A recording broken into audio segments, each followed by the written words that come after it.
Assalamualaikum teman-teman Road to PTN, kenalin nama aku Nada Salsabila, mahasiswa baru dari Universitas Riau, jurusan Ilmu Administrasi Bisnis.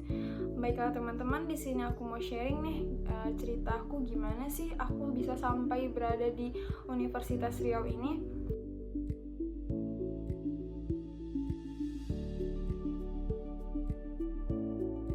Oke, baik. Yang pertama, aku mendaftar melalui jalur SNPTN. Nah, di jalur SNPTN ini aku mendaftar di dua universitas yang berbeda dan jurusannya juga yang berbeda. Nah, kenapa aku memilih universitas yang berbeda? Karena pada peraturan LTMPT pada 2021 mahasiswa diharuskan mendaftar satu universitas yang ada di kota yang dia berasal gitu ya, teman-teman. Nah, jadi aku kan udah dari dulu pengen banget nih merantau, ya udah, jadi aku ngambil pilihan pertama itu di Universitas Padang dan pilihan kedua itu adalah universitas yang berada di kota asal aku, yaitu Pekanbaru. Nah, aku melakukan kesalahan saat mendaftar SNPTN ini. Kenapa? Karena aku memilih jurusan Soshum. Aku linjur, teman-teman. Aku di SMA jurusannya IPA, tapi aku daftarnya SNPTN ini Soshum. Sebenarnya ini nggak kesalahan yang fatal, cuman disaraninnya lebih baik kita mendaftar sesuai dengan jurusan kita di SMA. Kenapa? Karena SNPTN ini kan yang dilihat itu, yang dinilai itu adalah nilai rapornya, sedangkan aku ngambil Soshum, nilai rapor aku isinya pelajarannya itu IPA ya, teman-teman. Nah, waktu itu aku kurang informasi, aku cuma nanya satu guru. Nah, guru BK aku yang satu ini bilang kalau nggak apa-apa linjur, katanya. Karena ada kok kemungkinannya untuk keterima di linjur ini, tapi kemungkinannya tuh sangat kecil, teman-teman. Nah, tapi aku memang dari dulu itu lebih tertarik dengan jurusan Soshum gitu, yang ada di Soshum ini. Nggak ada tertarik jadi saintek ya, teman-teman. Nah, jadi kalau menurut aku, buat teman-teman kalau SNPTN jangan linjur deh, karena peluang untuk masuknya itu kecil ya, teman-teman. Nah, dan juga kalau bisa banyak-banyak bertanya dan mencari informasi. Nah, aku ada sedikit cerita nih dari pengalaman aku di SNPTN ini. Nah, alhamdulillah tahun ini teman seangkatan aku banyak banget yang keterima melalui jalur SNPTN. Nah, ada salah satu teman sekelas aku, dia keterima di SNPTN tapi dia nggak bahagia, teman-teman. Kenapa begitu?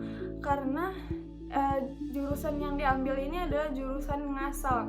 Kenapa begitu? Karena setelah dia keterima dia tidak bahagia, dia malahan menyesal dan kesal kenapa bisa keterima melalui jalur SNPTN ini. Nah, kesimpulannya dan pelajaran yang bisa kita ambil dari sini adalah kalau bisa teman-teman ngambil jurusan di SNPTN atau jurusan SBMPTN atau mandiri atau apapun itu, ambillah jurusan yang benar-benar sesuai dengan keinginan teman-teman, yang teman-teman memang inginkan dan sesuai dengan kemampuan dan hobi teman-teman juga. Jangan ikut-ikut teman dan jangan ngasal ya, teman-teman, karena kuliah ini nggak bisa sembarangan kita ngambil jurusannya. Karena aku ingat kata orang, kalau kita ngambil jurusan yang ngasal atau ikut teman, nanti takutnya kita ngerasa nggak cocok dan ngerasa nggak bisa ngejalanin ini, nggak kuat gitu, nanti berhenti di tengah jalan. Daripada itu terjadi kan mubazir uangnya. Kasihan juga orang tua kita udah kerja susah payah tapi kita nggak bisa menyelesaikannya. Nah, lebih baik dia dicari tahu dulu keinginan hati teman-teman dan jangan ikutan teman ya, teman-teman, karena tenang aja, kalian bakal dapat teman baru kok di kampus, nggak akan sendiri kok. Jangan takut, jangan harus ikut teman karena takut nanti nggak dapat teman di tempat baru. Nah, selanjutnya setelah aku tahu kalau diri aku ini bakal nggak lulus, aku udah siap gitu, udah pesimis kayak oh iya ya aku kenapa linjur waktu itu. Terus sampailah di hari pengumuman SNPTN, nah aku memang dinyatakan tidak lulus di 2 universitas yang aku pilih. Nah saat itu aku sedih, pasti sedih sekali teman-teman. Aku waktu itu ngebukanya rame-rame nih bareng, nggak rame sih, berlima bareng teman-teman dekat aku, dan alhamdulillah ada salah satu teman dekat aku yang keterima, dan 4 teman aku dan aku enggak. Nah alhamdulillahnya tuh kami nggak putus asa. Kami waktu itu memang sedih, nangis emang, cuman kami nggak putus asa, nggak nyerah. Kami tetap mencoba untuk mendaftar melalui jalur SBMPTN. Nah alhamdulillahnya kenapa aku bisa tetap semangat untuk melanjutkannya, nggak patah semangat, nggak putus asa, karena alhamdulillah lingkungan aku suportif, teman-teman aku juga semangatnya yang luar biasa, sehingga aku ketularan dengan semangatnya dan tidak berpikiran untuk menyerah teman-teman. Nah aku untuk tidak melakukan kesalahan yang sama, aku coba bertanya lagi nih sama guru aku dan teman-teman aku dan orang-orang yang paham tentang universitas ini. Aku tanya apakah kalau SBMPTN ini aku linjur ini nggak masalah. Nah ternyata nggak masalah teman-teman, asalkan kita ini sanggup mengejar pelajaran yang sebelumnya kita nggak pernah pelajari, mungkin hanya belajar secara garis besarnya, nggak secara detailnya. Nah karena aku memang tertarik ya sama jurusannya yang ada di Sosum ini, ya udah aku menyanggupi. Nah saat itu aku daftar H-3 sebelum tutupnya pendaftaran SBMPTN nih. Kenapa? Karena aku benar-benar nyari informasi, benar-benar ngelihat peluang, strategi masuk jurusannya ini. Nah terus akhirnya aku daftar, terus keluarlah jadwal aku yaitu sebulan setelah aku mendaftar SBMPTN ini. Nah itu di bulan puasa ya teman-teman. Nah di waktu yang sangat singkat ini, H-1 bulan ini, aku baru memiliki sedikit aja persiapan, sedikit aja bekal untuk UTBK teman-teman, jangan ditiru ya. Nah kenapa sedikit? Karena waktu itu aku kebingungan nih, waktu awal-awal pandemi ya, kita pasti semuanya kaget nih, kok tiba-tiba sistem belajarnya berubah kan, terus tugasnya yang banyak. Nah aku waktu itu masih kebingungan untuk membagi waktu mengerjakan tugas, untuk belajar UTBK. Nah sampai saat itu aku terlalu santai, dan bisa dibilang persiapan UTBK aku nggak sama kayak teman-teman aku yang udah mempersiapkannya dari jauh hari, yang sangat ambisi. Dan aku juga waktu itu nggak ngambil belajar tambahan atau belajar di luar gitu. Aku benar-benar belajarnya sendiri karena kondisi pandemi. Orang tua aku kurang menyarankan untuk kelas tambahan di luar, tapi orang tua aku mendukung kalau aku belajar di rumah dan beli buku yang bisa dipelajarin di rumah. Nah saat itu ya aku kurang maksimal belajarnya. Nah buat teman-teman aku ngasih tips belajar ya teman-teman, kalau bisa belajarnya nih dari kalian udah naik kelas 12 ini, diangsur-angsur belajarnya. Kalian harus sudah juga memikirkan jurusan apa sih yang mau kalian ambil. Jangan sampai mikirnya itu baru hamin berapa mau daftar SBMPTN atau SNPTN baru kalian pikirkan jurusannya. Jangan, kalau bisa dari sekarang kalian sudah pikirkan jurusannya. Nah jadi dari sekarang kalian udah tahu kan, oh aku mau ngambil saintek nih, oh aku mau ngambil sosum nih. Nah kalian boleh angsur dari sekarang untuk nyari soal-soal latihan, untuk membeli buku sesuai dengan yang kalian inginkan.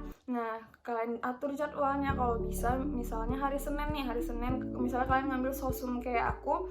Nah kalian misalnya ekonomi hari Senin mau dikerjain 20 soal aja dulu. Nah besoknya Selasa sejarah 20 soal. Nah kalau misalnya menurut kalian 20 soal itu terlalu sedikit, kalian mau ingin menambahnya, kalian boleh kok nambah 25 atau 30 atau mungkin bisa 100 dalam sehari. Bagus banget itu teman-teman, apalagi kalau sudah dimulai dari sekarang. Nah persiapan kalian pasti udah mantep banget itu ya. Nah terus aku nih balik lagi ke cerita aku hamil 1 bulan itu masih benar-benar sedikit persiapannya. Akhirnya aku di bulan Ramadan, aku ingat itu di bulan Ramadan, aku habis sahur nggak tidur, aku belajar. Nah aku tipe orang yang kalau misalnya udah capek atau udah bosan aku tuh stop, karena kalau misalnya aku paksain untuk tetap belajar, yang ada pelajarannya nggak akan masuk ke kepala aku, dan pokoknya tuh aku nggak akan paham dengan yang aku baca saat itu. Nah jadi aku jeda, misalnya kalau aku udah mulai bosan atau lelah, aku tuh istirahat, ngerjain kegiatan yang lain, mungkin bantu mama atau beres-beres rumah. Habis itu nanti kalau udah istirahat atau udah ada jeda, baru lanjutin lagi belajar. Nah gitu, kalau menurut aku belajar itu jangan dipaksain teman-teman, karena takutnya nanti belajarnya udah 100%, yang masuk cuma 60 atau 70. Tapi kalau misalnya kalian tipe yang benar-benar suka belajar terus-terusan tanpa istirahat, bagus teman-teman, karena tipe aku yang gak suka terus-terusan karena gampang bosan. Nah terus akhirnya sampailah di hari H. Nah aku mengerjakan soalnya, alhamdulillah. Aku waktu itu sebelum kayak hamin seminggu sebelum aku UTBK, aku denger hoax kayak bilang gelombang, kan pada tahun ini UTBK ada 2 gelombang. Nah aku kan dapat gelombang kedua. Nah aku dapat berita-berita nggak tahu dari mana bilang kalau misalnya gelombang kedua ini soalnya susah banget. Terus aku termakan dengan berita bohong itu, terus aku panik, ya Allah ini gimana caranya, aku persiapannya masih sedikit tapi orang-orang bilang ini soalnya susah lah gitu.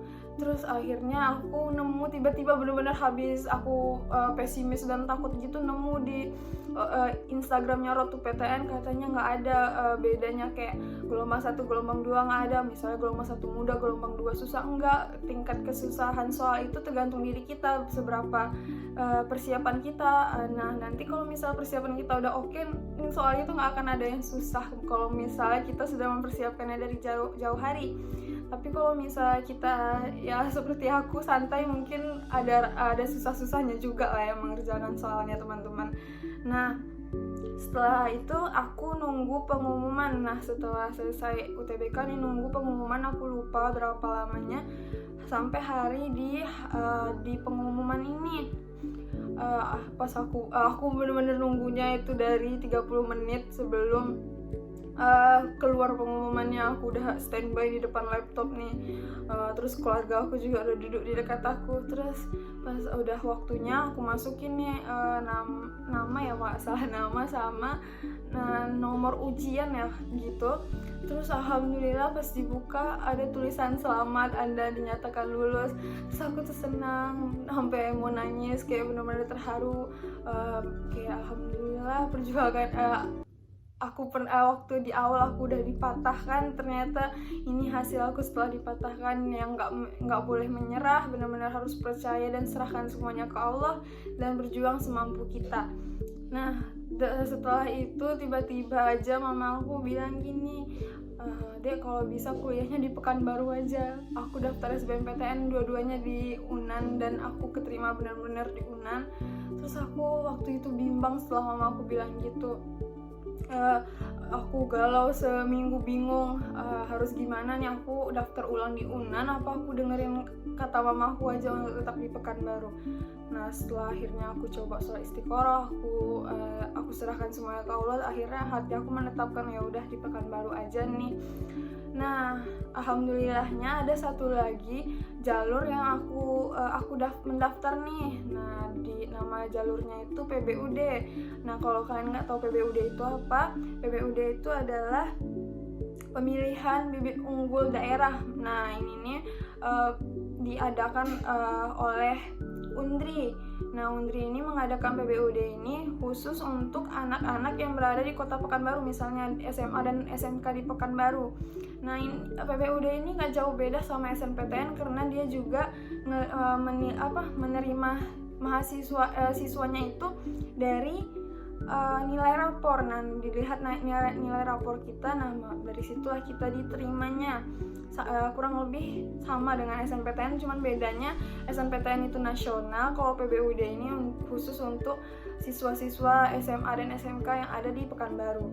Nah ya udah mama aku bilang gini, daftar aja dulu di swasta Dek, buat jaga-jaga kalau misalnya PBUD nggak keterima, adik bisa tetap kuliah tahun ini, tahun depan nyoba lagi untuk daftar di negeri di Pekanbaru.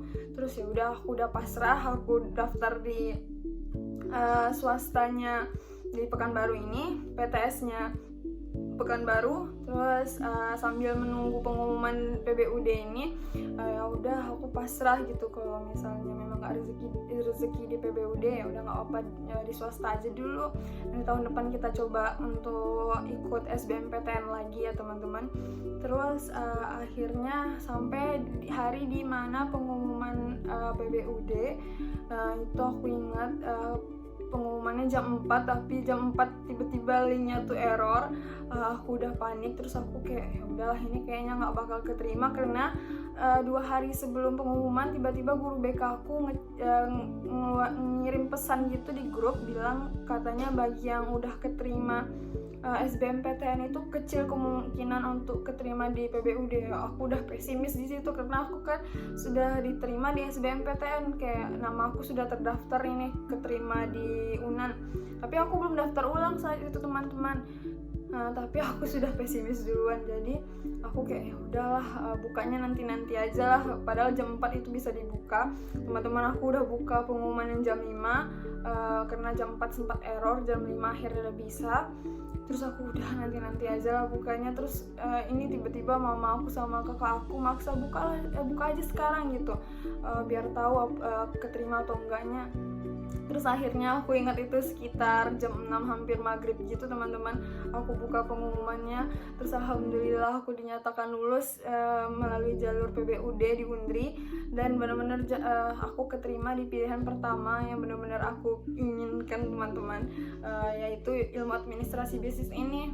Nah akhirnya aku daftar ulangnya di Undri melalui jalur PBUD ini, karena aku tuh takut gitu melawan apa yang mama aku inginkan. Karena apapun yang kita lakukan benar-benar harus sesuai, harus menurut restu orang tua. Bukan menurut sih, tapi memang harus restunya dari orang tua, karena ridhonya orang tua itu adalah ridhonya Allah. Nah aku yakin apapun yang aku ikutin apa kata mama aku nih, insya Allah itu adalah jalan aku menuju sukses teman-teman. Nah mungkin teman-teman kesel, kenapa sih daftar di SBMPTN itu udah tahu nggak dibolehin keluar kota, tapi kenapa sih daftar ke situ? Nah saat itu mama aku benar-benar ngasih izin teman-teman. Papa aku juga ya udah nggak apa-apa, asalkan di Padang ya, jangan jauh-jauh. Ya udah aku daftar lah di Padang teman-teman, karena waktu itu waktu sebelum pendaftaran aku juga udah konsultasi ke orang tua aku, dan nanya ke mama papa aku apakah memang benar boleh adik ke Padang, apakah boleh adik benar-benar mendaftar ke UNAN ini. Nah terus orang tua aku waktu itu iya boleh, nggak apa-apa kok, bagus. Terus ya udah aku mendaftar lah ke UNAN ini, karena benar-benar sudah direstui dan dibolehin gitu. Nah atau mungkin namanya orang tua yang mungkin ngelepas, apalagi anak perempuannya keluar kota itu mungkin agak berat. Ya udah aku daripada melawan orang tua dan takutnya nanti mama aku sedih berkepanjangan karena aku kuliah di luar kota, akhirnya ya udah aku mendaftar di Undri, mendaftar ulang di Undri ini. Kalau ditanya sedih sih kalau nggak daftar ulang di UNAN. Sampai sekarang aku masih gagal move on, karena aku sebenarnya sudah keterima tapi aku nggak daftar ulang. Mohon maaf untuk teman-teman yang tersinggung mungkin karena kamu udah keterima di UNAN ini, orang-orang ingin keterima di UNAN ini, tapi kamu nggak bersyukur. Aku bersyukur banget teman-teman keterima di UNAN ini, tapi gimana ya, namanya juga kita harus ngikutin apa kata orang tua, karena kata orang tua itu adalah yang terbaik, dan aku yakin apa yang orang tua restui itu adalah jalan kita menuju sukses ya teman-teman. Nah buat teman-teman nih aku ingatin lagi biar nggak terjadi miskomunikasinya nanti. kalau bisa sebelum daftar itu ditanya ulang lagi sama orang tuanya, apakah benar-benar boleh saya mendaftar di sini, apakah boleh adik atau aku atau siapapun kamu boleh nggak saya atau aku mendaftar di sini, mau papa gitu. Nah kalau misalnya udah benar-benar oke, boleh gitu, nah baru teman-teman daftar di universitas yang teman-teman inginkan.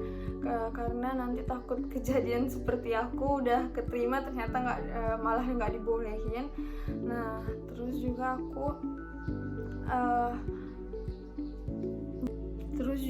aku pengen ngasih sebuah tips untuk kalian. Kalau misalnya nih orang tua kalian bilang daftar di jurusan ini aja, jurusan ini itu aja, pokoknya itu kan pasti setiap orang tua menyarankan anaknya untuk daftar di jurusan apa gitu. Nah menurut aku, teman-teman cari dulu informasi tentang misalnya jurusan yang disarankan atau disuruh atau apapun oleh orang tua teman-teman itu adalah misalnya jurusan ilmu administrasi bisnis ini. Nah teman-teman search dulu atau cari dulu apa sih yang bakal dipelajari di ilmu administrasi bisnis ini, apa sih yang harus aku lewati selama kuliah ini. Nah nanti kalau misalnya menurut teman-teman kayaknya aku tertarik deh, kayaknya aku bakal suka deh, nah teman-teman boleh ikutin saran atau yang disuruh oleh orang tua teman-teman. Tapi kalau misalnya menurut teman-teman kayaknya aku kurang tertarik atau kurang suka deh, nah teman-teman jujur ke orang tua kalau bisa gitu. Nah soalnya kalau soal universitas dan jurusannya ini benar-benar harus ada konsultasi dan musyawarah bersama orang tua, karena takutnya nanti kejadian kayak aku awalnya direstui untuk kuliah di luar kota, tiba-tiba mama aku berubah pikiran. Nah teman-teman kalau misalnya benar-benar gak suka nih sama jurusan yang orang tua teman-teman sarankan, teman-teman bilang maaf pak, kayaknya aku gak bisa deh kuliah di jurusan ini karena aku kurang tertarik, takutnya nanti malah berhenti di tengah jalan. Nah gitu, daripada nanti mubazir uang yang udah dibayarkan, lebih baik teman-teman jujur. Coba dikasih tahu pelan-pelan baik-baik sampai orang tua itu oh iya paham kalau anaknya bener-bener gak mau di jurusannya orang tua teman-teman saranin. Nah buat teman-teman kelas 12 yang baru aja menjadi anak kelas 12, tetap semangat ya teman-teman. Kalau bisa teman-teman jangan niru apa yang aku lakukan di kelas 12. Teman-teman harus bisa membagi waktu teman-teman ketika membuat tugas, bermain, dan belajar untuk UTBK. Kalau bisa dari sekarang udah mulai diangsur ya teman-teman untuk belajar UTBK-nya, karena biar teman-teman itu lebih pede dan optimis dalam menjalankan UTBK tahun depan ya teman-teman. Kalau bisa jangan keras-keras sama diri sendiri. Wajar kalau pesimis itu teman-teman. Aku juga merasakan pesimis, tapi bukan berarti kalau kalian pesimis kalian nyerah ya teman-teman. Kalian malahan tiba-tiba ada rasa pesimis dalam diri, kalian harus mengasah diri kalian lagi lebih dalam lagi, lebih jauh lagi agar kalian bisa lebih menjadi percaya diri dan optimis. Nah teman-teman juga boleh ngeluh kok, ngeluh itu hal yang wajar. Setiap umat manusia itu pasti pernah mengeluh teman-teman, tapi mengeluh bukan alasan kalian untuk menyerah dan putus asa. Mengeluh itu kalau menurut aku untuk ngeluarin beban-beban yang ada di pikiran kita, beban-beban yang ada di dalam diri kita. Kalau bisa ceritalah sama orang terdekat yang bisa yang membuat kamu nyaman gitu. Karena emang sedikit agak susah semenjak pandemi ini. Bukan susah sih teman-teman, emang semua orang bakal susah ya selama pandemi ini. Nah kalau bisa itu bekerja sama teman gitu. Pokoknya kalau nggak ngerti tanya sama teman, tanya sama guru, jangan nyerah, jangan putus asa teman-teman. Dan juga saran aku untuk SNPTN, kalian dari kelas 1, buat teman-teman nih ada penonton dari kelas 10, aku berharap teman-teman dari kelas 10 udah meningkatkan belajarnya biar nilainya bagus ya teman-teman, biar nanti teman-teman daftar di SNPTN-nya lebih lancar dan percaya diri lagi. Nah, dan juga seingat aku kalau SNPTN ini yang bisa ikut itu hanya 10 besar teman-teman. Nah, jadi teman-teman harus bersaing sama teman-teman sekelas saat ini. Nah, jadi Tetap semangat ya teman-teman. Aku rasa segitu aja dulu sharing kita untuk hari ini. Mohon maaf apabila ada perkataan aku yang menyakiti hati teman-teman, dan mohon maaf apabila ada kalimat aku yang salah, dan mohon maaf apabila cara pembicaraan aku masih kurang jelas dan kalimat aku yang masih kurang jelas. Aku masih belajar. Teman-teman juga boleh bertanya di kolom komentar, dan teman-teman juga boleh memberikan saran untuk aku. Dan terima kasih untuk waktu teman-teman yang udah teman-teman luangkan untuk menonton video dan mendengarkan cerita aku. Dan stay healthy ya teman-teman. See you next time teman-teman. Assalamualaikum warahmatullahi wabarakatuh.